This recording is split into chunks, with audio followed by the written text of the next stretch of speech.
Welcome back, my spookies. Tonight, every road leads somewhere worse. A mountain waterfall promising a beautiful sunrise hides a man who only comes alive after dark. A deserted stretch of Ohio asphalt remembers every creature left broken beside it. One neighborhood porch light welcomes trick-or-treaters into a house where the tricks are cruel and the treats are still screaming. And at a lonely rest area, an old roadside legend is waiting with an axe and a terrible appetite. These are stories about places we pass without a second thought. Campsites, country roads, quiet houses, and glowing rest stops. But after midnight, even the most ordinary destination can become a hunting ground. So, check the back seat, ignore that hitchhiker, and keep on driving when the next rest area appears. Turn down the lights, turn up the volume, and prepare yourself for 4 terrifying tales of killers, cannibals, monsters, and deadly detours. And make sure you're subscribed on your favorite podcast app, because every Wednesday we bring you a brand new terror tale, whether you like it or not. Now, let's begin. Fortune Falls by David O'Hanlon. Janine and Rose were on summer break from their 3rd year at the University of Kansas. Being from a flat, landlocked wasteland, the Lady Jayhawks usually took their breaks on a beach in Galveston. Then something immensely terrifying had happened the previous year. They'd been on the beach for 3 days. Between surf lessons and volleyball games, all anyone could talk about was this new movie opening that weekend. They'd decided to take a chance and join some of their friends for the first evening showing of Jaws. The next day, they all just sat on the sand. The day after, and every day after that, until it was time to return to school. For the summer of '76, they decided they'd try something different and far away from the threat of shark attacks. Kansas didn't have beaches, but it didn't have mountains either. Oregon was Janine's idea, and Rose had fallen in love with it. She studied the maps and picked the route for their journey of self-discovery. 5 days of backpacking and camping, from the isolated town of Sheldon to the Silver Creek Lodge, where they'd celebrate with a final day floating lazily down the Snake River. "We should just camp here," Janine said. "It's going to be dark soon, and we still kind of suck at setting up the tent." "The signs say overnight camping is prohibited," Rose replied.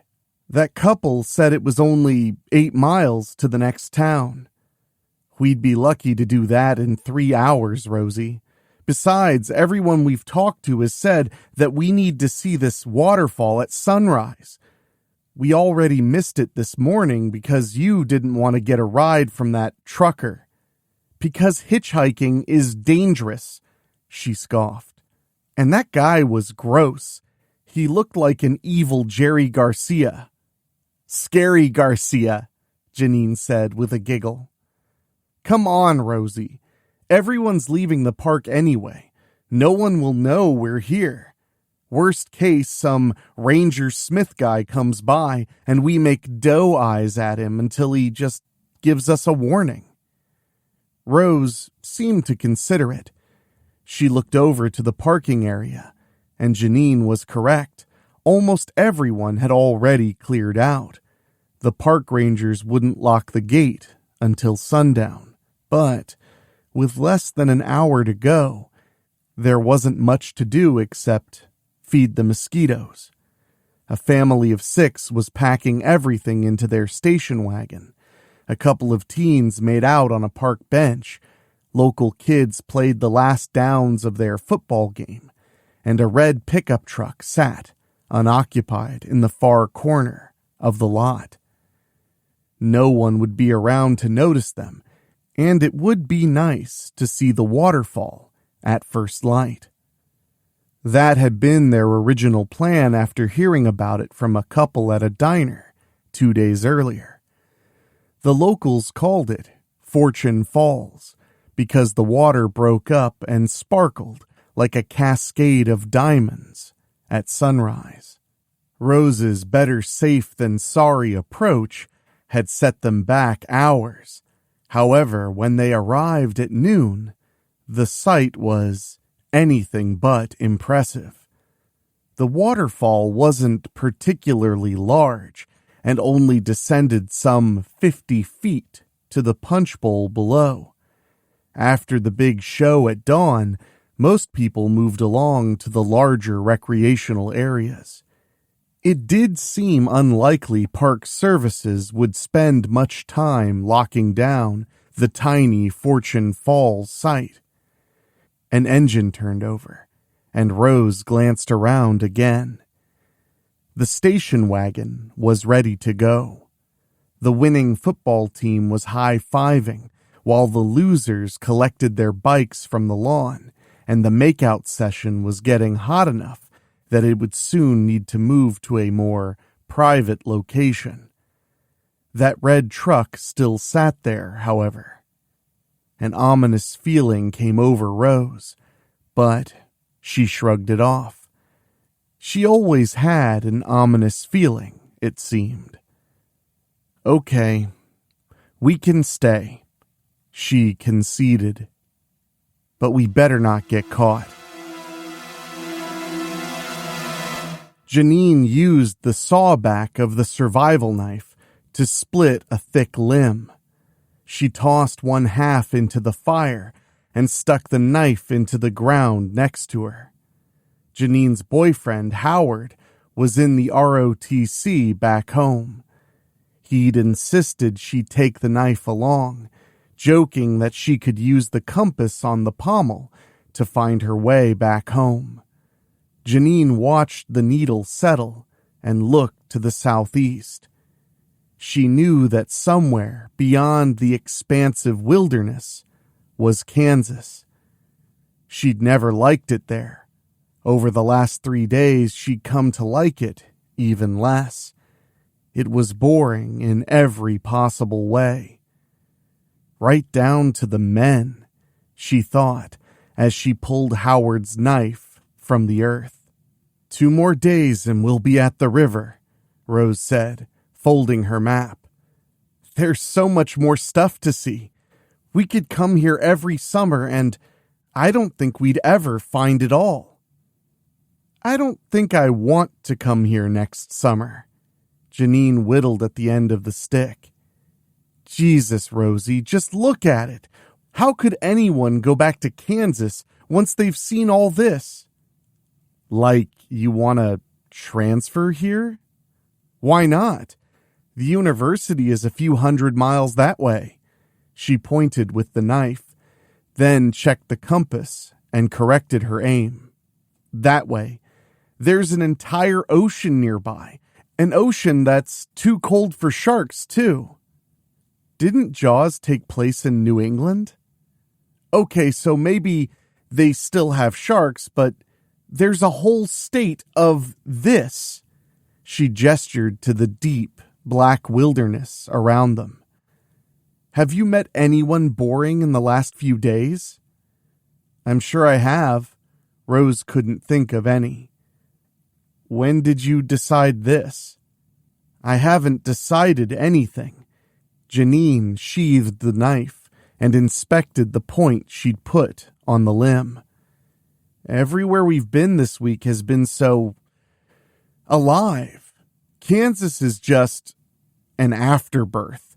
It's like God ran out of ideas and just left the canvas blank when he made it. What about Howard? The boys are cuter. Rose laughed. She didn't necessarily agree with her friend, but there was a ruggedness about the Oregon mountain men they'd encountered that was lacking in the Kansas stock. Howard is sweet, Janine continued, but all he can think about is the future. How can anyone give a rat's ass about the future when we have all this right now?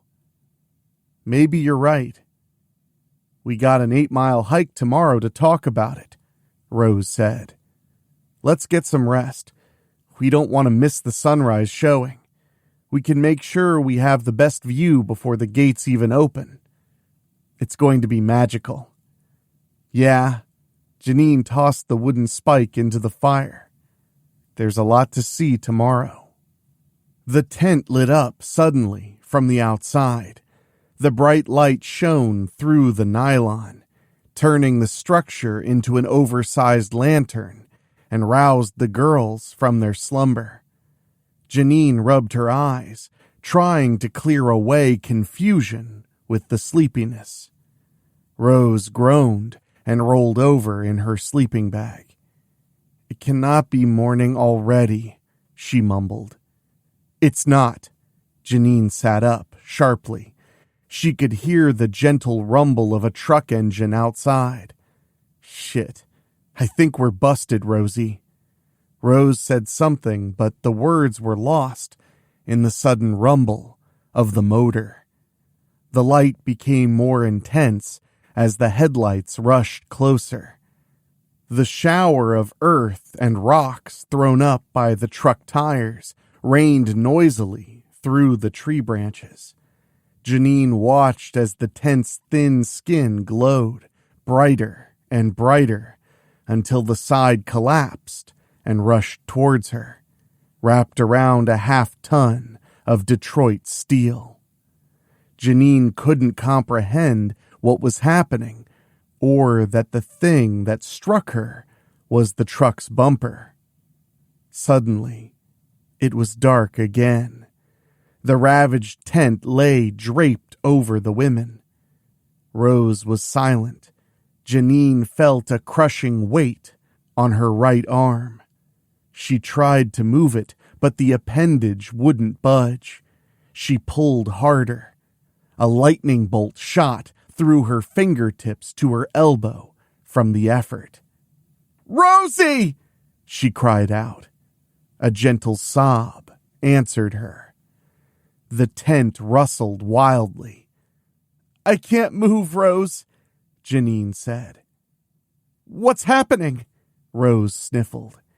She fought with the nylon, clawing and punching at the tent as it collapsed on top of her.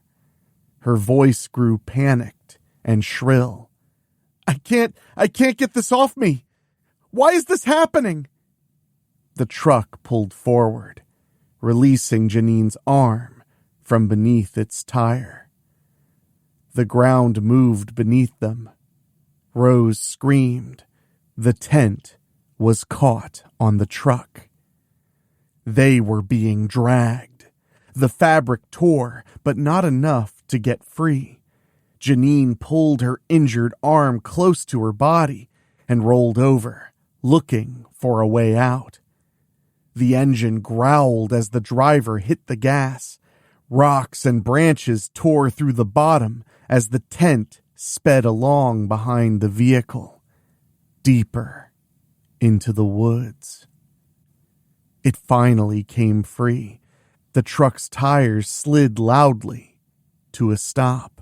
Rose found a tear and worked at it with both hands, forcing it open until she could get through. "Janine?" She searched the ruins of the tent for her friend, finding a body-shaped lump beneath. "Janine!" "Get me out of here, Rosie. I'm hurt bad." "I will." "Oh my God. We're in big trouble." Rose stared at the truck, unable to look away. She could only discern the outline of the vehicle in the moonlight, but was convinced that it was the red pickup truck from earlier. The truck reversed, turning around slowly. The back bumper crunched against a tree. The noise snapped Rose out of her paralysis. She wrestled the tent off of Janine and gasped. Her friend's face was a mask of blood.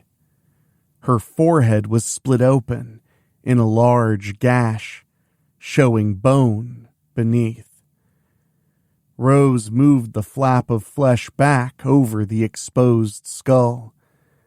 The headlights shined fully upon them as the truck finished righting itself.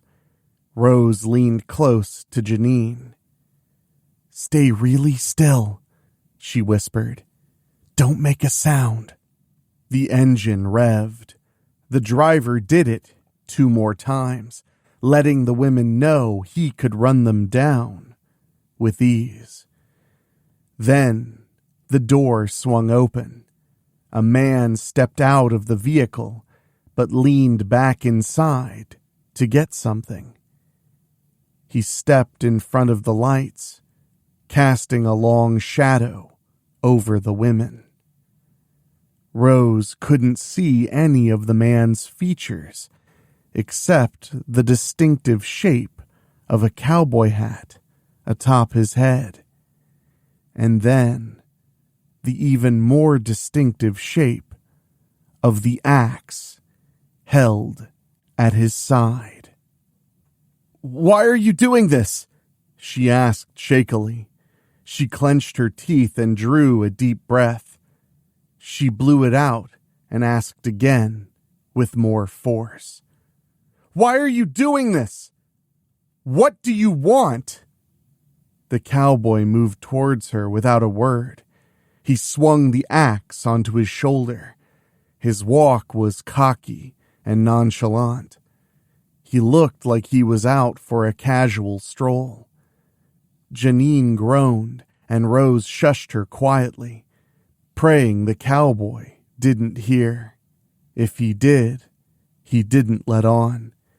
He just kept walking closer. "Please, stop this!" Rose shouted. She pushed her hands out in front of her. "Just leave us alone!" The cowboy swung the axe one-handed.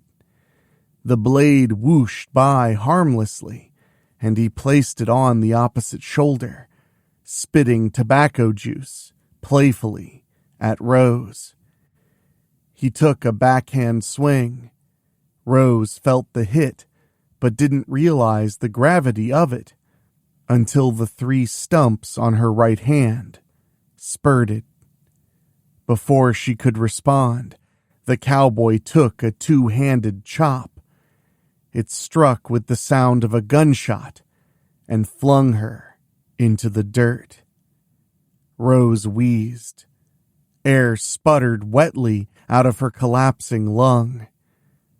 She rolled over, hugged her chest, broken ribs gouged into her palm. Janine shifted carefully in the tent. Her legs were still inside the sleeping bag. She moved slowly to wipe her eyes with shredded tent fabric, being careful not to draw attention to herself. Everything was blurry, but simultaneously all too clear. She could see the cowboy and the axe and her best friend laying on the ground. She closed her eyes again, but it didn't protect her from what came next. She listened to the crack of the axe striking Rose again. "Why?" Rose asked.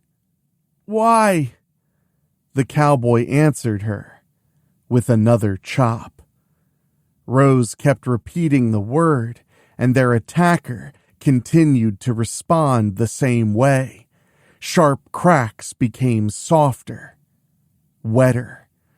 Rose's voice got weaker, and then went silent entirely. 2 more chops followed, Janine dared to look once more. The cowboy was kneeling over Rose. He sat on her hips and leaned on his axe. Janine carefully crawled free. The blood pouring down her face slipped past her lips. She knew she'd be tasting a lot more of it if the cowboy spotted her. He probably thought she was dead already. She could have laid there until he left, but maybe he wouldn't have. Maybe he would have used the axe to make sure. She couldn't take the risk. She knew begging wouldn't work. It hadn't for Rose. Once her legs were free, she brought herself into a crouch and glanced over her shoulder. The cowboy was standing, but still seemed focused on Rose. Janine wiped her eyes again. She needed a few seconds of clear vision. She pushed off in a dead sprint for the running truck. She heard a frustrated curse from the cowboy. Janine stumbled, bouncing off the bumper. She pulled herself up and whipped inside the cab. Her injured hand struggled with the shifter, forcing her to use her left. The cowboy ran at her in the headlights. Janine stomped the gas pedal down. The tires spun and threw up dirt. They gained traction as the cowboy grabbed the open door. The truck jolted forward. The cowboy stumbled, tossing himself over the side of the truck bed. Janine swerved around a tree. The rear window shattered, and the cowboy boot struck her in the back of the head. The truck veered hard, throwing her out of the open door. It plowed into a stump. The cowboy flew over the vehicle and disappeared into the darkness. Janine climbed woozily to her feet. She ran. The trees blocked the pitiful moonlight. Branches tore at her skin. Detritus stabbed into her feet. She bounced off the trees and kept on running. She was terrified. She was blind. She was hurt. She was heartbroken. She was flying.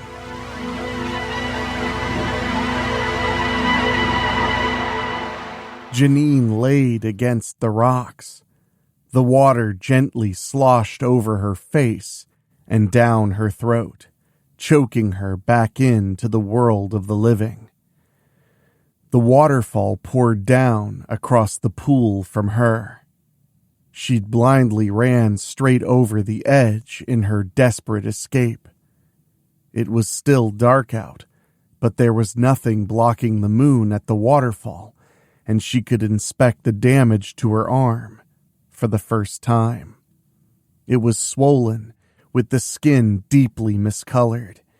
She could move her fingers, but the pain made her wish she couldn't. She knew it was definitely broken. She risked touching her forehead. It wasn't bleeding as badly as she feared, but she chalked that up to being almost out of blood. She knew Rose was dead. She'd laid there and listened to her best friend die. No, you didn't, she reminded herself. You don't know she's dead. Janine looked around for any sign of the cowboy. Not finding any, she worked her way onto the rocks and began her hike back to the campsite. She checked her watch. It was a dainty, pretty thing that she'd picked out for aesthetics, and not its ability to survive a 50-foot fall into a pond. She put it close to her ear. It wasn't ticking. The time was stuck at 3 a.m., but she had no idea when it had stopped. What she did know was that meant there was less than 3 hours until the park opened. She needed to get back to the campsite and check on Rose. Then she could wait for the rangers to come and open the park. The cowboy had to be gone. He couldn't know where Janine had run to, and that red truck, she remembered. It was still there when we left to set up the tent. He would have to leave his truck to escape. He has to make sure I'm dead. He's still here. More scares to come. Weekly Spooky will be right back. She pulled herself from the punch bowl and started up the steep incline back to the campsite. Janine was sure the cowboy was looking for her. She wasn't going to make it easy for him. She had to survive. If she didn't, then there was nothing stopping that bastard from doing it again and again. Rose might not have even been his first, and she certainly wouldn't be his last. If Janine didn't get to the police, there'd be dead roses all over Oregon.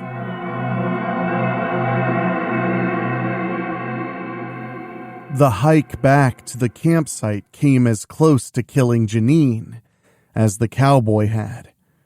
Her arm throbbed as she collapsed to her friend's side. Rose's face was gone, her arms ravaged where she tried to defend herself. There were no errant swings. The cowboy had practiced this. He'd killed before. Janine was sure of that. Rose hadn't wanted to camp there. If Janine had listened, none of it would be happening. "I'm sorry, Rosie," she whimpered. "This is all my fault. And I'm so sorry." Janine scoured at her tears, aggravating the head wound in the process. She looked around quickly. The truck was gone. There were no headlights shining anywhere in the woods, no flashlight searching for her trail. Janine tried to convince herself the cowboy was gone, but she didn't buy it. Maybe he's waiting for the rangers himself, she thought. He could say he got stuck inside and they'd just let him go. He'll be in Canada by the time they find Rosie. That can't happen. It won't happen. I promise, Rosie. It won't fucking happen. Janine rummaged through the wrecked tent until she found Howard's survival knife. She cut a strip of nylon and tied it around her head, pulling it tight to hold the flap of skin in place. A bent-up aluminum tent post made a quick splint for her arm. Once the wounds were taken care of, it was time for other concerns. She'd helped her father cut firewood back home. Swinging an axe was exhausting and slow. She thrusted the knife into the air a few times. That wasn't slow at all. She found her belt and attached the knife to it, but could only manage to scrounge up a mixed pair of their hiking boots. Rose's pack was mangled, but the metal flashlight on the side had survived. Janine inspected rogue stitches on the face of the pack. The Jayhawk patch Rose carefully centered on it was missing. The idea of the cowboy taking a trophy turned her stomach. She envisioned him mounting the patch over his mantle with souvenirs from other kills, like the antlers her father had mounted back home. Janine took the light and started towards the parking lot. The red pickup was sitting in the corner spot, exactly where it had been before. Janine dropped behind a bush and watched for movement. There was still no sign of the occupant or any other axe-swinging psychos. Janine stayed low, crawling along the perimeter of the lot. With still no cowboy present, Janine made her move on the truck. She broke into a crouching run and rolled to the side of the vehicle. It hurt more than the TV shows led her to believe. Her heart skipped. A sudden dread washed over her. There was something wrong. Or, more correctly, nothing was wrong. She peeked around the front of the truck to inspect the bumper. It was rusty and dinged up, but she'd seen the truck wreck into a tree. The crash she'd heard must have done more than a few dents. She moved down the side and checked the back glass. It was intact. It wasn't the cowboy's truck. So, where the hell is he? She looked around frantically. There were no other trucks, no other anything. She was completely alone as far as she could tell. She'd seen the tire tracks all the way from their campsite back to the parking lot. Rose's killer had definitely driven out the same way he'd come in. She clicked on the flashlight and set out for clues. She shined high first, hoping to catch a glint off the truck or to spotlight the son of a bitch himself. When that didn't work, she moved the light down to search for tracks. A metal door clanged behind her. Janine spun, waving the flashlight around for the source. She froze. The light hung on the blocky, concrete building that housed the bathrooms. Each had a steel outer door that could be padlocked during the off-season. Janine snuck to the restrooms and waited. She didn't hear anyone inside, but knew the door was too heavy to have blown in the barely present breeze. She sat the flashlight down on the archaic water fountain. Janine drew the knife. It was uncomfortable in her left hand, but it was going to be a lot more uncomfortable in the cowboy's belly. She pulled the outer door and pushed the other inward with her foot.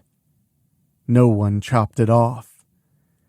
Janine sprang inside, keeping the knife close to her body. A chunky, disheveled man threw his hands into the air, hiking his "Keep on Truckin'" shirt over his belly. His eyes flicked to the knife. "Fuck! Shit!" He shook his head violently. Be cool! Be cool!" "You motherfucker!" Janine hissed. "Where is it? Where's the truck?" "Right outside." The man pointed shakily. "Not that truck." "That's the only one I got." The man shrugged. "I know the sign says no camping, but stabbing is a bit fucking extreme, lady. Aren't you supposed to write me a ticket or something?" "Camping? Who are you?" "Phil." "Why did you try to kill me?" "Kill you?" "Lady, I went to jail for being a conscientious objector. I don't even kill bugs." "The park is closed," Janine snapped. "Why are you here?" "Fleetwood Mac is playing in Boise this weekend." He let his hands fall, slapping against his thighs. "I stopped here to score some weed from a buddy. I got super baked and fell asleep by the falls. By the time I got back, the gate was locked." Janine hadn't gotten a good look at the cowboy, but she was sure he had been slimmer and taller and didn't reek of marijuana. She leaned against the wall and started to cry. If Phil wasn't the cowboy, Then she'd failed, and the axe murderer had escaped. Phil took tentative steps towards her, patting the air as he went. "Please don't stab me," he said softly. "You look really banged up. Let's go to my truck and get you some help. It's a Dodge. It'll crash right through that gate." "What time you got?" Janine asked, sheathing the knife. Phil checked his watch. 5:15. About an hour until anyone comes to rescue you. Guess that makes you my shining knight. You, drew the short straw then, he chuckled. Janine let Phil help her off the wall when a bright light assaulted her eyes. "What are you two doing here?" a strong masculine voice demanded. "The park is closed." The man moved the light back and forth between their faces, keeping them both blinking and blocking their eyes with their hands. "Whoa, dude, chill with the light," Phil whined. "This lady needs help. She was attacked." "I know," the man said. The flashlight clattered to the floor. Janine's vision was blurred, but she could make out the curves of the cowboy hat. The axe split Phil's face and stopped in the back of his throat. Phil stumbled backwards, bounced off a stall, and came forward. "Woo-wee!" the cowboy exclaimed. "We got ourselves a dancer!" He grabbed Janine by the hair and pulled her close to him. "You see that?" he asked. "Means he's dead, but his body don't know it. I love when that happens. I wonder if you'll be a dancer. What do you think, dollface? You want to dance with me?" Janine pulled the knife and brought it down into the cowboy's thigh. He howled and let the axe fall. Janine twisted the blade and jerked back, but the knife didn't budge. She could see the strands of meat caught in the sawback. Since it wouldn't come out, she went back in. She worked the saw through his thigh until the cowboy whipped her away. Her face smashed into the wall, breaking teeth against the cinder blocks. Janine slumped down. The axe sparked off the wall. Janine rolled away. Her boots slipped in Phil's brains, and she toppled against the sink. The axe shattered the porcelain. It continued downward, hacking into Janine's foot. She fell on top of Phil. The cowboy straightened his hat and limped to her. He took the axe handle with both hands and rested the blade on Janine's forehead. He took each hand off in turn, rolling the wrists in preparation for the killing blow. "Why are you doing this?" Janine asked. "Someday one of you will ask an original question," he said. "It's always why. Well, dollface, why not? How about that one?" He raised the axe high to show his might. The asbestos tile overhead shattered, raining down dust around the cowboy. The distraction was just enough for Janine to move her head. The axe buried into Phil's body. The cowboy wrestled to free it from Phil's oversized belly. Janine kicked the protruding knife with her good leg. Her attacker fell, smacking his head on the wall. Tobacco juice rolled from his lips across his fancy Western shirt. "Well, I'll be damned, dollface." He stretched for his hat and used the trash can to pull himself up. "I reckon that's a pretty fine answer to my question." He put his hat back on and unsnapped his shirt pocket. He held up something for Janine to see. He squeezed it into a ball and tossed it to her. I think I've had enough sport for tonight. Sooner rather than later, I'm going to see you dance, he promised. Then he was gone. Janine lifted the crumbled Jayhawk patch. She crawled frantically for the exit. A truck engine rumbled to life outside. Janine used the door handle to come to her knees and forced her way outside. Her face hit the ground. She pushed herself out into the lawn in time to see the dark blue Ford pulling from behind the outbuilding. Janine was helpless to stop him as he plowed through the gate. She rolled onto her back and held the patch to her chest. She watched moths bounce off the dim, yellow light overhead. The sound of the truck faded out, and she laid there, alone. Janine wondered if the cowboy was a man of his word, and somehow knew that he was. If she lived, he would find her, and if she lived, she'd make damn sure she was ready for him.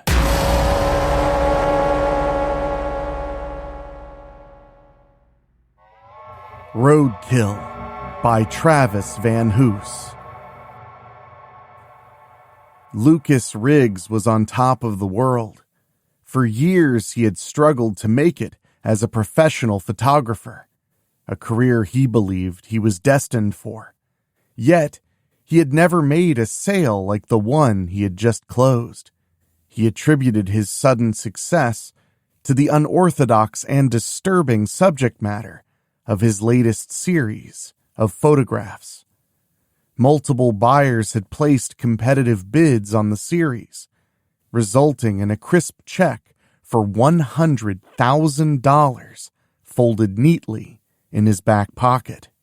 It's been a long time coming, Lucas thought. He always knew he was talented and could hardly believe it had taken until age 33 to get his first big break. He had flown home to Ohio with a shit-eating grin plastered on his face. He was eager to spread the word of his good fortune. His few friends would refer to him as arrogant. They believed he expected the world to hand him everything on a silver platter, and his obsession with status defined him. They all knew he was living life on his parents' dime. Those in the art world despised him. Lucas had a habit of dismissing their work as amateurish and lacking inspiration, even though he had not sold a single piece since college. He was a hypocrite with many enemies. Lucas Riggs's arrogance extended far beyond his photography, seeping into every aspect of his life, especially his interactions with women. Lucas believed he was God's gift to women and would seethe with rage whenever he was rejected. When he looked in the mirror, he saw a masterpiece and couldn't understand why any woman would ever consider turning him down. He believed they should feel honored to be in his presence. When a woman rejected him, he always found a way to get his revenge. He wasn't violent by nature, but he acted out when he felt slighted. Once, he had been snubbed by a girl at a bar when he saw her kissing another guy. Recognizing the car she drove to the bar, he slashed all 4 tires with the switchblade he always carried. Physically, Lucas was undeniably attractive. He worked out and took care of his body. He had well-defined muscles and a strong jawline. His arms were covered with expensive tattoos. His smile revealed full lips, perfect teeth, and deep dimples. His eyebrows and lashes were dark and striking, framing his hazel eyes. His hair, short on the sides and tousled on top, seemed casually perfect, though he spent at least half an hour each morning creating the just rolled out of bed look. Rolling down the window of his red BMW, Lucas lit a cigarette and cranked up the stereo. An old rock tune blasted through the speakers as he drummed his fingers in time with the music on the steering wheel. The cocaine he had snorted in the airport parking lot was still coursing through his veins, and his buzz was keeping him sharp and jittery. He couldn't wait to get home, to keep the party going. The night stretched on as he drove down an old road known as Route 747 that led to Riggs Manor, where he lived with his wealthy parents. He had the guest house to himself and rarely engaged with his mother and father. In his mind, their only purpose was to fund the extravagant lifestyle he had been accustomed to since birth. He never said it out loud, but he couldn't wait until they died so he could inherit their fortune, something he felt he was entitled to. Lucas's father was a day trader, and his mother was a famous lifestyle blogger. Together, they brought in nearly $30 million a year. Lucas couldn't understand why they lived in Ohio. He continuously encouraged them to relocate to the West Coast, but they refused, explaining that they loved the tranquility of their small Ohio town, Hobbs End, believing it kept them grounded. They feared moving to a big city would change them and challenge their humility. Mr. and Mrs. Riggs knew they were solely responsible for Lucas's behavior. They spoiled him as a child and often discussed cutting him off to find his own way in the world, but neither of them could bear the guilt of actually doing it. Towering stalks of corn flanked the road the BMW was speeding down. Lucas's sharp eyes scanned the road ahead. The cocaine heightened his senses, and his wide eyes were overly alert. Deer were notorious for darting out from the sides of the road this time of year, and he had no intention of damaging his pristine BMW by hitting one.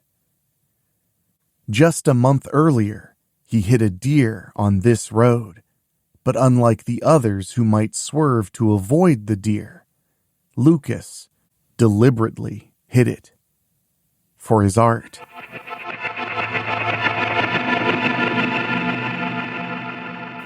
An art professor once told Lucas that there is beauty in everything, even death.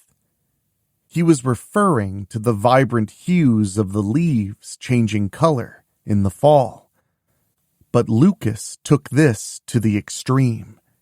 His mind fixated on Route 747, the desolate stretch of road to his home. It was the kind of road where you could speed for miles before passing another car. For this reason, it was also littered with roadkill. All types of wildlife lived in the woods and fed in the cornfields surrounding the road. Almost everyone who lived along Route 747 had, at some point, hit a helpless critter on this stretch of asphalt. Once a week, a city cleanup crew arrived to collect and dispose of the dead carcasses. Lucas often wondered what type of man could do such a job. In his eyes, public waste workers were beneath him. What a sad fucking existence, he would think with a sneer when he saw them working. On more than one occasion, he'd even tossed an empty bottle from his window at them, his lips curling in satisfaction. Beauty in everything, even death. The professor's words echoed in Lucas's mind the day he pulled his car to the side of Route 747 where he spotted what looked like a dead raccoon in the middle of the road. Grabbing his camera, he slung the strap over his neck and stepped onto the hot asphalt. He could smell the decay as the animal rotted in the beating sun. But the odor didn't bother Lucas. To him, the scent represented art. When he arrived within touching distance of the dead and bloated animal, his brilliant white teeth appeared behind a smile that would have been disturbing if anyone else had witnessed it. Large black flies buzzed around the rotting corpse, and maggots were already feasting on the critter. A black beetle crawled from a hole where one of the raccoon's eyes used to be. Raising the camera, Lucas began shooting the raccoon. The camera clicked, and the film inside rolled as Lucas collected photograph after photograph. He knelt to adjust his angle, then lay flat on the hot asphalt to snap an even lower perspective of the poor animal. As he stood up, he noticed large black winged vultures circling above. Their slow, ominous movements told him they would descend to feast the moment he left. He made a mental note to return in a few hours to capture the gruesome act of the circle of life. Throughout that afternoon, Lucas captured what he considered beautiful photographs of raccoons, squirrels, a possum, and even a dog. He had found his inspiration in death and believed each photograph was a work of art. But he craved something more, something significant, smashed and strewn across the road, something big and fresh. Lucas spent the rest of the day developing film in his photo lab tucked in the back of the guest house of Riggs Manor. His parents had paid for every piece of expensive equipment. As he watched the pictures slowly develop, he was consumed with excitement. He had never seen something so beautiful as the entrails of Roadkill spilled on Route 747. He was amazed at how the white maggots shined in the bloody folds of the dark fur. "This calls for a celebration," Lucas said aloud, patting himself on the back as he admired his work. He poured himself tall glasses of whiskey and coke, and he was thoroughly drunk by nightfall. That is when inspiration struck. A brilliant, twisted idea to complete his collection of photographs. He'd take the gardener's truck, head down Route 747, and scatter apples from the family orchard along the deserted road. He'd bust them open, hoping the scent would lure a deer, maybe even an entire family, onto the road. When the moment was right, he would floor the truck, propelling it forward, metal meeting flesh and bone. He'd then take his camera and create another photographic masterpiece, the perfect work of art to complete his collection.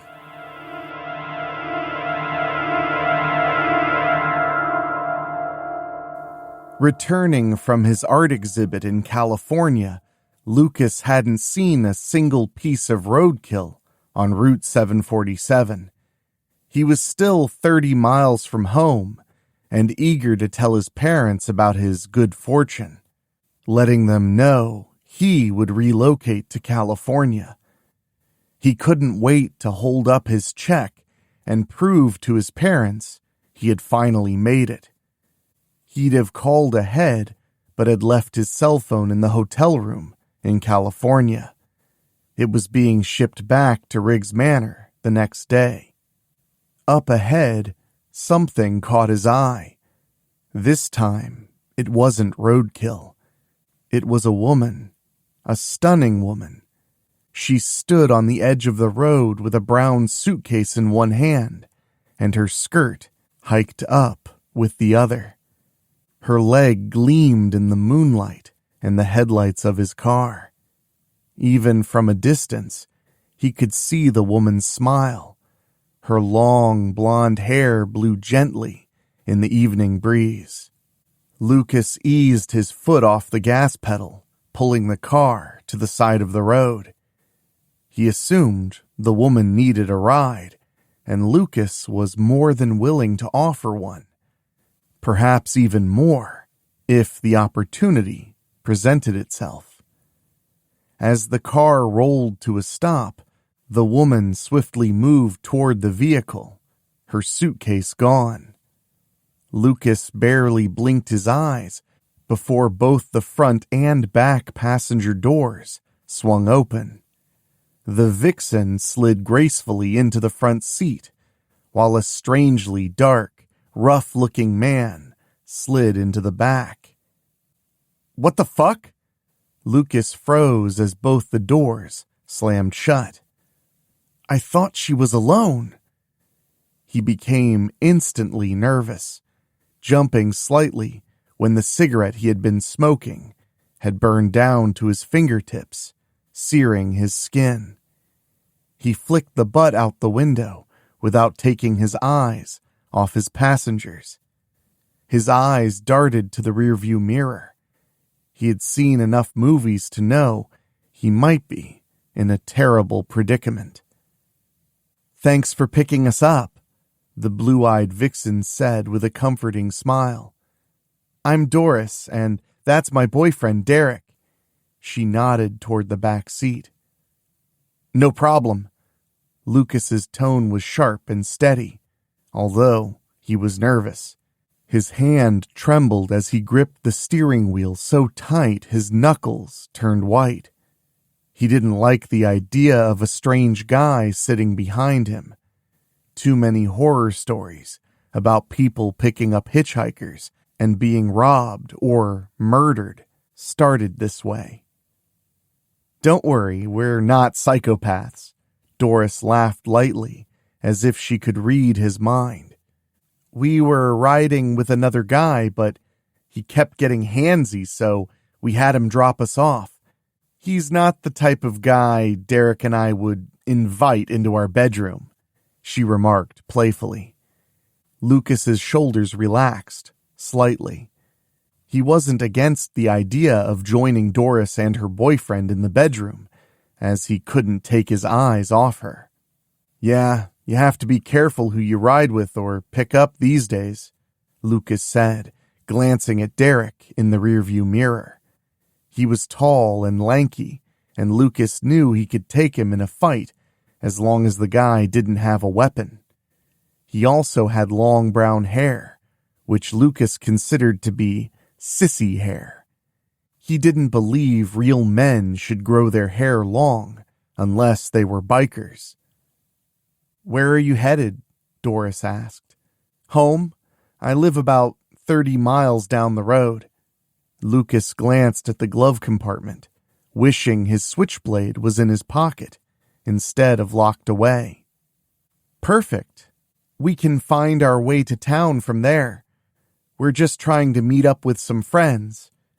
They were supposed to pick us up from the bus station, but their car broke down," Doris said with a smile. "Sorry to hear that." Lucas put the car in drive, pulled back onto the road, and speeded down Route 747 once again. He kept his eye on Derek through the rearview mirror to ensure he wasn't up to something sinister, but he sat quietly, holding the brown suitcase on his lap. There was a big white sticker on the side that declared, "Pork sucks." The rock music on the stereo played softly, almost blending into the engine's hum. "I don't even remember turning it down," Lucas thought. "Don't you get scared driving on these old roads alone at night? Doris asked. Scared? Should I have something to be scared about? Lucas knew the cocaine buzzing through his system was most likely making him paranoid. He shook off the creeping anxiety, but remained on guard. Not really. I like the seclusion. It's beautiful out here, Lucas replied, focusing on Doris. He prayed that she didn't hear the tremor in his voice. This time he couldn't hide it. Something was off about the couple, but he couldn't put his finger on it. He regretted picking them up, but couldn't think of a way to politely get them out of his car. So he stepped harder on the gas pedal, speeding up to get to his house as soon as possible. I just think it's creepy out here, Doris said, her voice soft. She crossed her legs in a deliberate motion, and Lucas couldn't help but notice. We heard strange sounds when we were standing alongside the road. I started to imagine spirits lurking in the woods or cornfields. She laughed nervously. I've never seen a ghost out here, Lucas scoffed. He didn't believe in such foolishness. I drive this road almost daily, and the grisliest thing I've seen has been roadkill. No ghosts, Lucas replied calmly. Really? Doris asked. What the hell does she mean by really? A sound came from the back seat. It was slow, heavy breathing. If that dude is masturbating behind that suitcase, I will be pissed. Lucas couldn't bring himself to look in the rearview mirror. He was focused on Doris, who shifted her skirt higher. Lucas was sure she was intentionally giving him a show. Yeah, I hit a deer out here a few weeks back. Tore the shit out of the front hood of the truck I was driving, Lucas said, his voice thick. He felt himself growing hard. He didn't know if it was because of Doris or from remembering how beautiful the dead deer had been when he smeared it across the road. He could still remember that night as vividly as if it had happened yesterday. After scattering apples along the pavement, Lucas pulled the gardener's beat-up green truck to the side of Route 747 and waited with the headlights on. He knew most deer were reckless when it came to light. People said they ran straight toward the light, as if they were drawn to them like moths to a flame. Lucas didn't have to wait long. From the edge of the cornfield, a large deer had emerged, cautious but curious, its legs moving hesitantly across the grass before stepping on to the pavement. It placed its nose against the concrete, sniffing the broken apples on the asphalt. Tapping the apples with its nose, it lifted its beautiful head to stare directly at Lucas and the truck. Then hunger won over fear, and it dipped its head again, nibbling at the apples. Tightening his seatbelt, Lucas eased the truck to the center of the road. The deer didn't seem to notice or care. He pressed the gas, slowly at first, then harder. The deer looked up with only a few seconds left to escape, but was frozen in the headlights. Lucas hit the accelerator, colliding with the deer. He heard the sickening thud, followed by the scrape of the body hitting the bumper as it flew up and over the hood, before landing on the pavement. "Fuck yeah!" Lucas screamed, spittle flying from his lips. He slammed on the brakes, coming to a screeching halt. He placed the truck in park, opened the door, and ran to the deer. It was twitching and making horrible sounds. It was still alive, struggling to get up, but Lucas could see one of the legs was broken and bleeding, nearly torn from the hip. Blood was pooling around its mangled body, but that wasn't enough for Lucas. He wanted more. Slick blood, torn flesh, and twisted organs. Lucas was panting as he jumped back into the truck, put it in drive, and floored it. He felt the dull crunch as the tires rolled over the deer. The brakes squealed as he put the truck into reverse, backing over the deer. This time, the tires crushed its skull and tore its flesh from its bones. Its guts smeared across the road. Lucas killed the engine, grabbed his camera, and ran to the deer. It was still twitching, barely alive. His hands trembled with excitement as he began snapping photos, each one more beautiful than the first. It was the most incredible work of art he had ever created.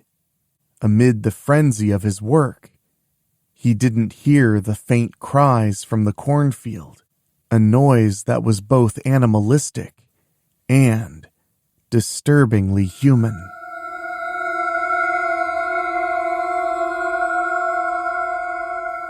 Was the deer okay? Doris lowered her eyes, then stared out the windshield. Her voice was slow and quiet, almost haunting. Lucas shook away the vivid memory of killing the deer, wondering why the hell she asked if the deer was okay. He thought it was just a pointless animal with no soul or purpose, even if its meat tasted foul. Don't know, Lucas lied with a casual shrug.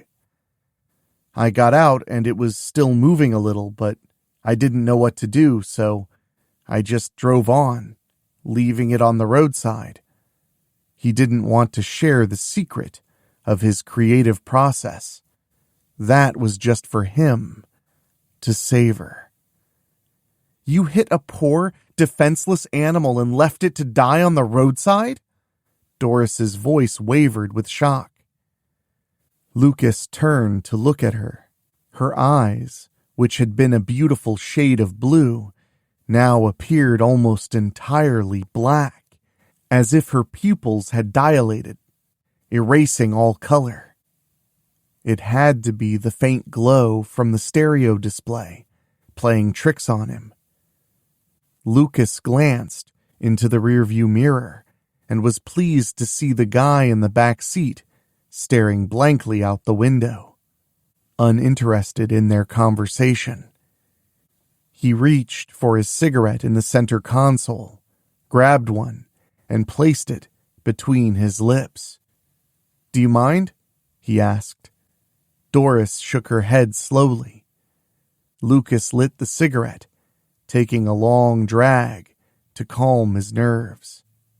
It was just an animal, he muttered, wanting to change the subject. He tried to switch the conversation to see if the couple was interested in going to his guest house to party for a bit, and let Doris show off more of her legs. His mind flicked to the fat check in his pocket. He was no longer afraid of the situation. He wanted to celebrate his big win. Just an animal? What the hell do you mean by that? That deer was a living and breathing organism. It had a family and friends. It even had kids! Doris screamed in rage. Lucas almost laughed at the absurdity. He assumed she was an animal activist or a dirty hippie. He hated hippies. He nervously took another drag of his cigarette, noticing the sincerity in the girl's eyes. At the same time, he once again heard the man in the back seat, breathing heavily. It was a deer, just an animal. No harm was done, Lucas said flatly. He glanced in the rearview mirror as fear crawled up the back of his neck. He froze, his cigarette hanging from his lips as the heavy breathing from the back seat turned into a low, guttural growl. Lucas's heart pounded in his chest as sweat pooled under his armpits. "It wasn't just a deer. It was my father!" Doris screamed, her voice trembling with fury. "What the fuck?" Lucas hissed. "I think it's time I drop you two off." Lucas wanted to say more, but the words died in his throat. Lucas's foot eased off the gas as his trembling hand reached for the gear shift. Cigarette smoke burned his eyes as Doris's face began to change. Her soft, porcelain skin faded, replaced with coarse, bristly brown fur. Shocked, his cigarette fell from his lips, landing between his legs. He slammed the brakes as her long blonde hair morphed into a thick, brown pelt sprouting from her scalp. Lucas didn't want to believe his eyes as he stared back at Doris's unblinking, black as tar eyes. Doris, the woman, was no longer sitting next to him, replaced by something else. The growling from the back seat increased. Lucas dared to look into the rearview mirror, just in time to see the man Doris called Derek, now with the face and hooves of a deer. His mouth stretched unnaturally wide. "Deer don't have teeth like that," Lucas's mind screamed. The teeth were elongated into jagged, razor-sharp points. Derek lurched forward, the suitcase tumbling aside. Lucas let out a strangled scream as Derek's teeth sank into his cheek. Blood rolled down his neck as the flesh was torn from the bone. His foot slipped from the brake pedal as the car inched forward into the ditch next to the cornfield. "This can't be fucking happening!" Lucas's mind twisted, but he couldn't deny what was occurring. The two strange hitchhikers had transformed before his eyes into deer with razor-sharp teeth. "We are more than roadkill. We are alive. We are man and beast." Doris's distorted voice roared as she bit into his side. Lucas cried out in pain, blood dripping from his torn flesh. Derek spoke for the first time. "She watched you hit him and run him over again and again. Had I been there, you would have been dead that night. We've been watching you and waiting for this moment." "They're deer and people." This was the last coherent thought Lucas had, as Doris and Derek tore him apart with teeth and claws. They ripped open his stomach, spilling his guts just like he had done to Doris's father. When the grisly task was done, Doris and Derek began to shift back to their human forms. Their clothes were tattered and torn as they sat, naked, covered in blood. Doris leaned over, kissing Derek gently. "Thank you, baby," she whispered through tears. Derek nodded, pulling the suitcase from the back seat. He ripped Lucas's still warm heart from his chest and placed it inside the suitcase to bring to the others as proof of their revenge. They scattered Lucas's remains, draping his entrails across the road, recreating the exact scene he had left behind the night he killed Doris's father. As the wind swept across Route 747, Lucas's shredded $100,000 check fluttered free. Later that night, Lucas's mangled corpse would be discovered. The most gruesome roadkill ever found on Route 747 in Hobbs End, Ohio.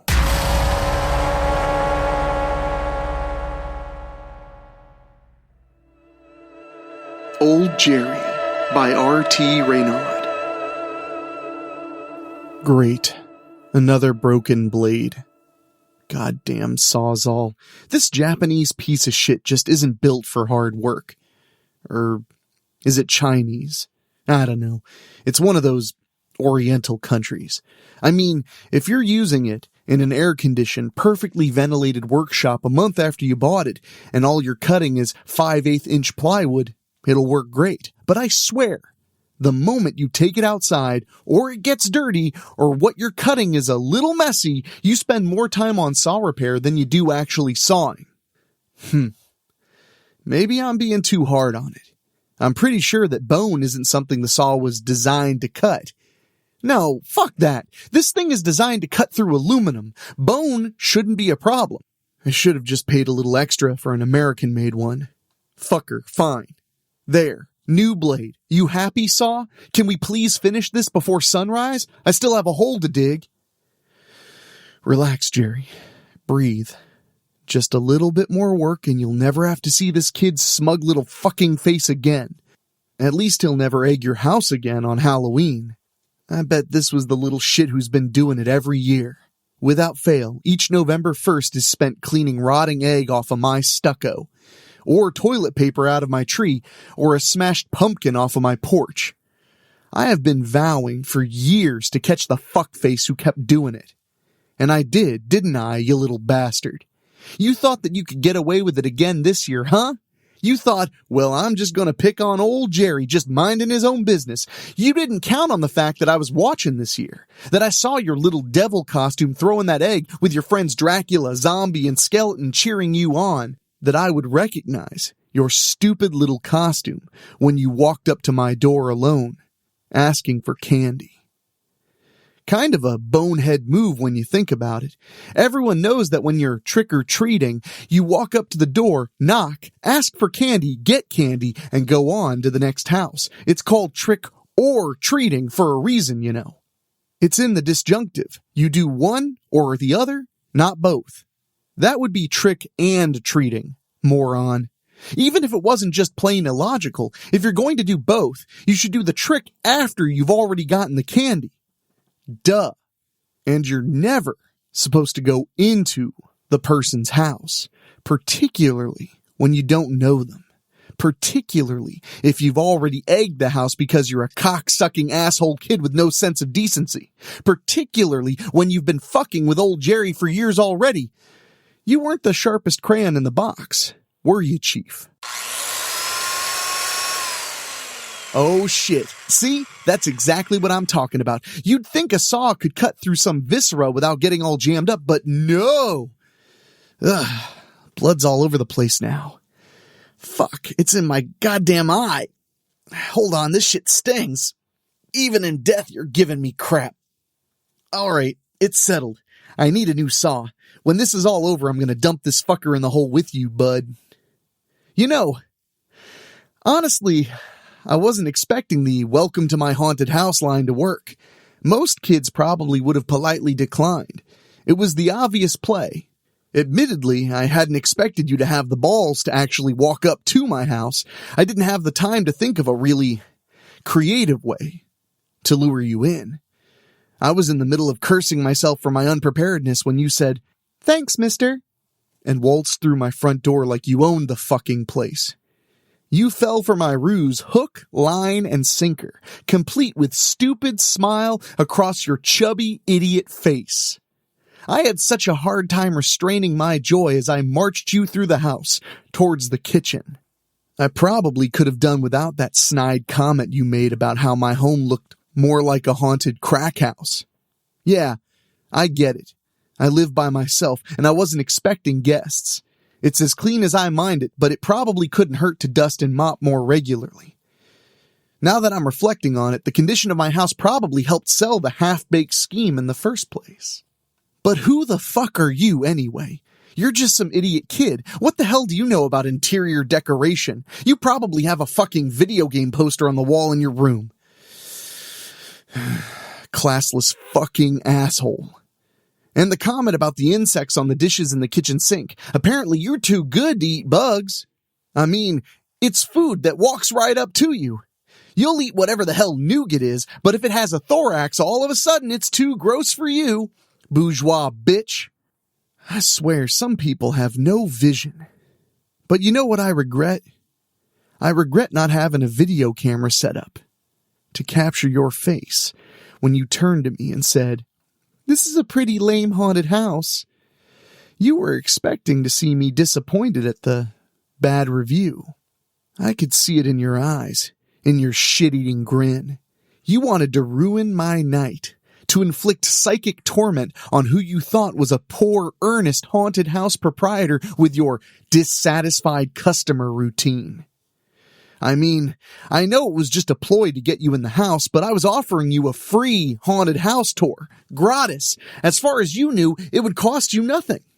Despite this, nothing would have given you more pleasure than to see old Jerry's feelings hurt. It's just sadistic when you think about it.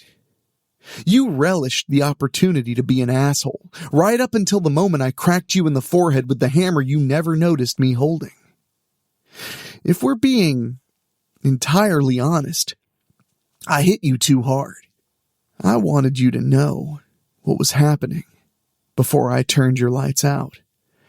I wasn't going for a scream of terror or anything like that, but if I had my druthers, "No, please stop," would have been nice to hear you say before the end. To be fair, blunt force head trauma is more of an art than a science, and it's not like I do this very often. To kids your age, anyway. As was, you dropped limp without a sound, but ooh boy, it was still pretty sweet. I'm getting chills just thinking about it again. I knew I had to hit you again to make sure the deed was done, if only to make sure you couldn't surprise me and get away when I turned my back. I've been down this road too many times to not know that one should never underestimate the resiliency of the human body. Afterwards, I dragged you over to the basement door and pushed you down the stairs. There was no way for you to somehow magically escape from down there. I suppose I may have been being too cautious, but these are the kinds of lessons experience teaches you, I suppose. That's the difference between old Jerry and other people. I like redundancies. But my worries were needless. You landed at the bottom with a dull flop, eyes open and dilated. You were clearly dead. Your blood droplets splattered all over my basement stairwell. Oh, remind me later to get to the pharmacy to pick up some hydrogen peroxide to clean all this up. Then came step 2 of my plan. I cut you up into little pieces so that I could properly dispose of you. I mean, of course I kept the tastiest parts of you for dinner this week. But my refrigerator is only so large. Eventually, the rest of you'd start stinking. Eventually, the smell would draw notice. Best just to dump you in a shallow grave and be done with you. I had just been hoping that the disposal part of this process hadn't been so taxing. If only this saw would cooperate. I mean, look at me. I'm covered in your blood. Old Jerry looks like he's been, well, like he's been in a basement, cutting up a body all night. No? Well, I thought it was funny. Being splattered with your blood does make for a pretty convincing Halloween costume, at least. When all's said and done, kiddo, you're actually pretty easy to talk to. Don't get me wrong. I still think you're a prick, but I haven't had this much human interaction in months. Ever since that psychologist lady told me to stop coming by. Man, now that is a story. You see, the court ordered me to see a shrink a couple of times a week, but one week she forgot to give me my prescription. I ran out over the weekend, but her office didn't open until Monday. So I did some researching to find where she lived and went to her house. Shh. Do you hear something? I think I just heard a knock on the front door. Hold on. Let me go see. Hey, wouldn't you know, your friends Dracula, Zombie, and Skeleton are here. They look a little worried, perhaps here to check on you. Now I see why you were so bold in coming up to my house. This was all just some bit. You must have thought your friends had your back if anything went wrong. Maybe you should have stuck with the plan and only asked for candy. Who's the joke on now, bitch? They sure did take their time coming to your rescue, didn't they? No doubt the product of an extended debate about whether to go tell someone and risk getting in trouble for tonight's hijinks. I really have to question your friend's wisdom in approaching the same house you didn't come out of. You really picked some idiot friends. Seriously, what the hell are they teaching you kids about the mechanics of trick-or-treating these days? Like I said, go up to the house, get candy, leave, approach next house, repeat.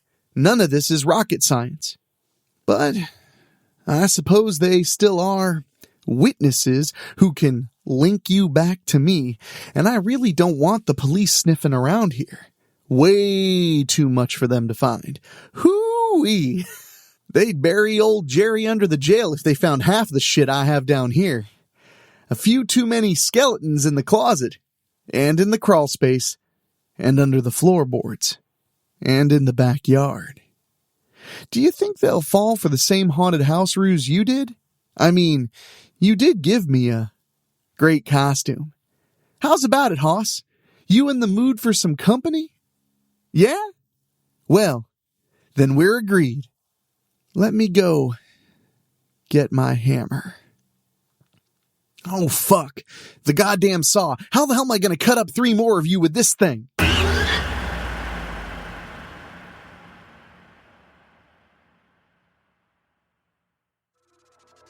The Rest Area by Rob Fields. Brad and Robbie were traveling along U.S. Route 23 while coming back from the Ohio State Fair one Saturday evening late in the summer. The two friends were talking about all the fun they had while at the fair, when eventually they came to a very dark part of the freeway nearly devoid of traffic. As Robbie was driving, Brad came up with a mischievous idea. He grinned slightly and turned to face Robbie. Hey, Robbie, have you heard the stories about Aaron Rudder? He's supposed to be an axe murderer who just escaped from the state mental hospital, you know? Robbie sighed, but kept his eyes on the road.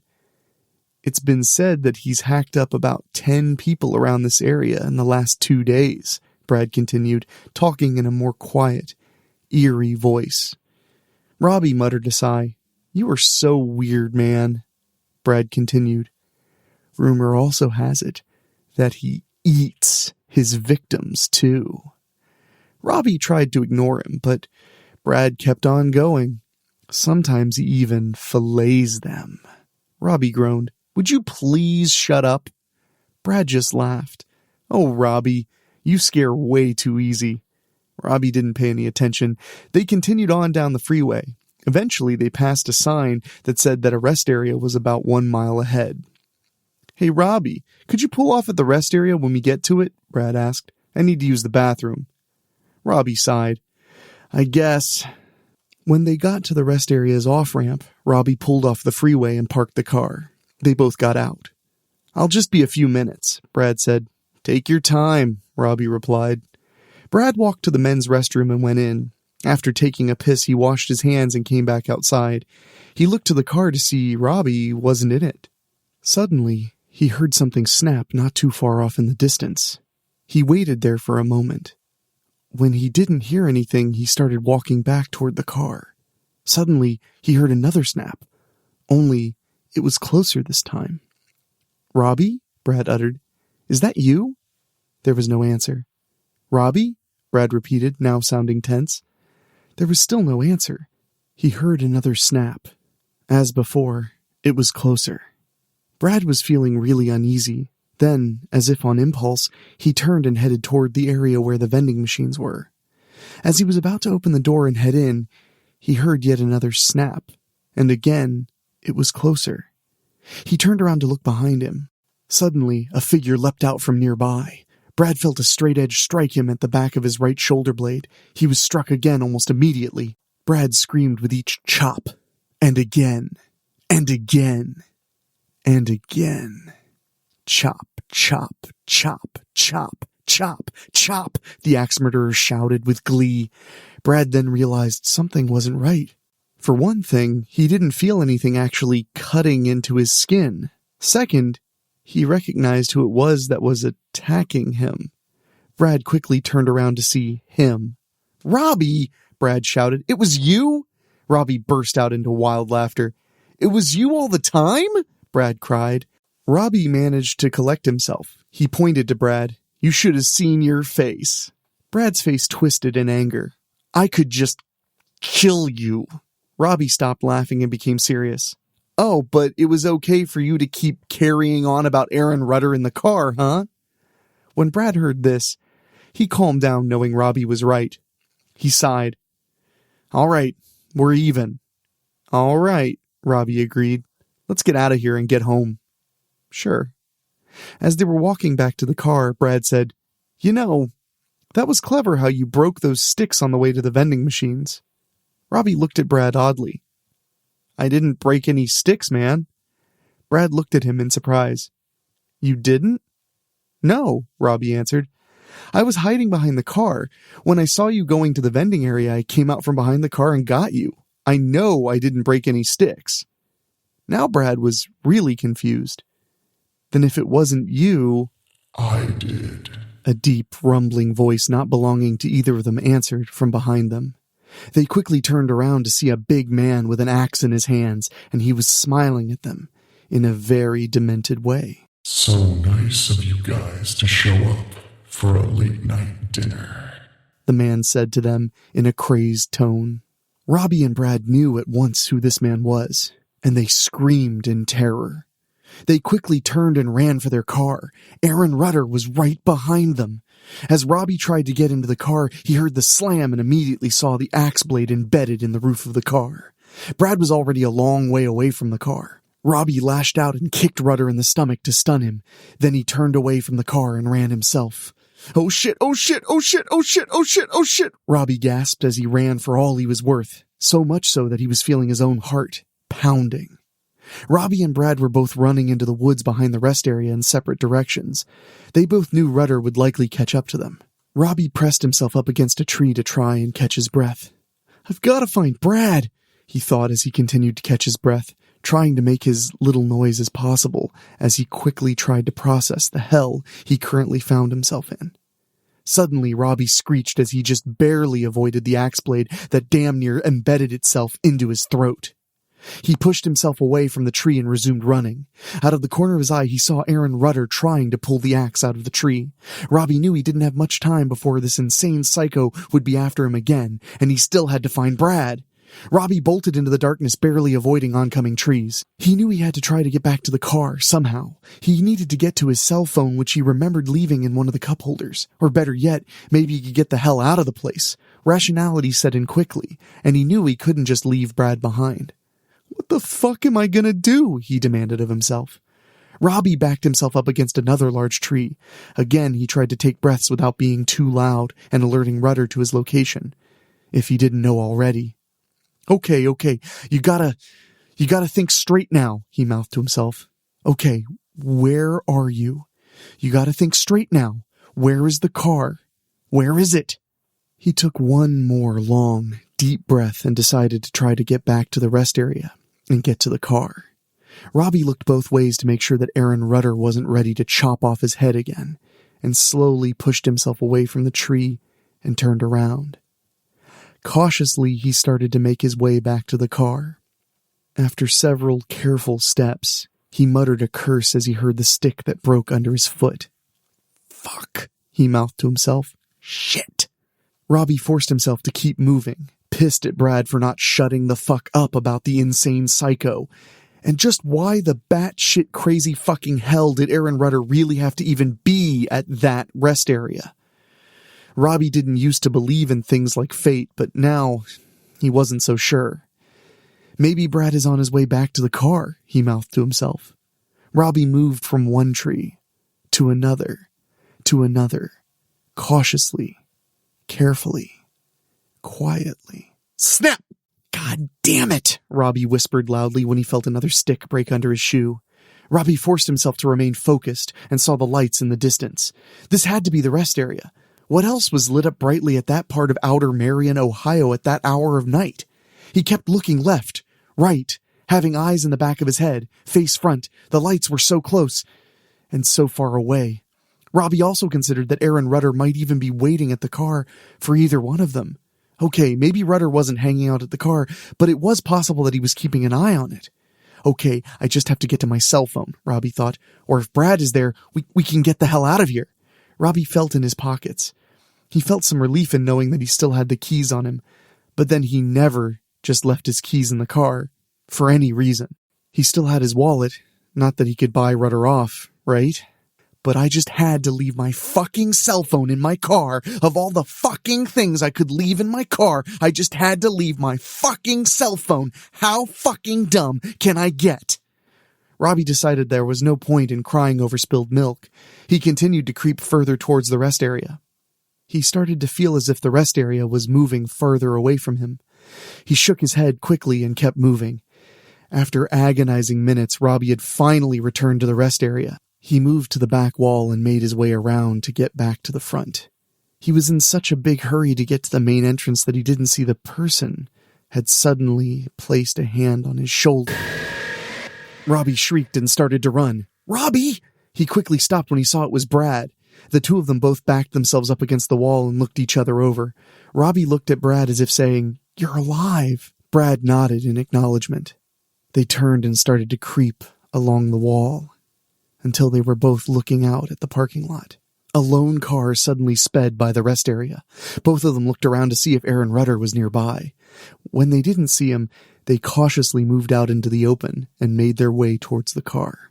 When they reached it, they quickly got into the car and pulled the doors shut. Robbie locked all the doors with a simple push of a switch on his inside door. He moved to start the car. No keys. Robbie remembered that he had them in his pocket. He quickly dug for them and pulled them out. As he slid the ignition key in, Brad screamed, and the driver's side window shattered. Glass exploded all over Robbie and Brad. "Leaving so soon?" Rudder grumbled. "It's still dinner time." Robbie didn't even think about it. He quickly turned the ignition key and started the car. He quickly shifted into reverse and sped out of the parking lot. Rudder raised his axe and gave chase. Robbie put the car in drive and hit the gas. They'd only gone a little bit when they felt something hit the trunk. Brad turned around. "He hit the trunk with that axe!" Robbie hit the brakes. "What the fuck are you doing?" Brad yelled at Robbie. "Hang on." Robbie pulled the car in reverse again and hit the gas. This time, both of them saw Rudder holding on to his axe handle as Robbie backed the car closer and closer until boom. "Shit," Brad cried. Shit was right. Robbie managed to get Aaron Rudder off of the car, but at the cost of backing into a utility pole, which caused the trunk to come open. The axe came loose and landed near the back window. At that moment, another car pulled into the rest area. Brad quickly got out and frantically waved to the people in the other car. "Get the hell out of here!" Brad took a few steps and pushed the trunk lid shut. Surprisingly, it didn't come open again. He got back in the car. "Go!" Robbie shifted the gears and floored the accelerator. The tires squealed as the two of them pulled away from the rest area. Robbie had hit 100 miles per hour by the time he'd merged onto US Route 23 North. He didn't slow the car down again until he cleared the Marion bypass and reached State Route 4. From there, they would turn towards Bucyrus and head for home. Later, after dropping Brad off, Robbie walked into his house. Robbie shrieked when he felt something leap out at him. Robbie realized where he was again and whom he was holding. "Oh, hey, doggy," he said. "You gotta stop coming at me like that," he sighed. "Come on, let's go to bed." "Whew," Robbie said to himself. "Well, at least we left that crazy motherfucker back at that rest area."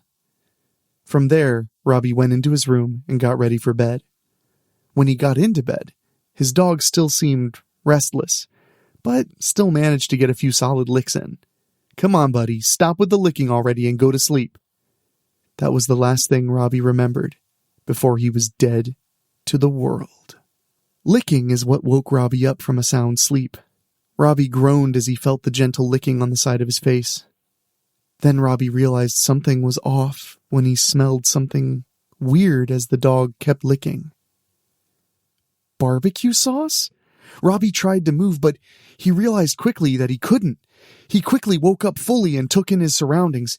He saw that he was outside, in the backyard. He also realized he was getting hotter. That was when he felt his own flesh starting to burn.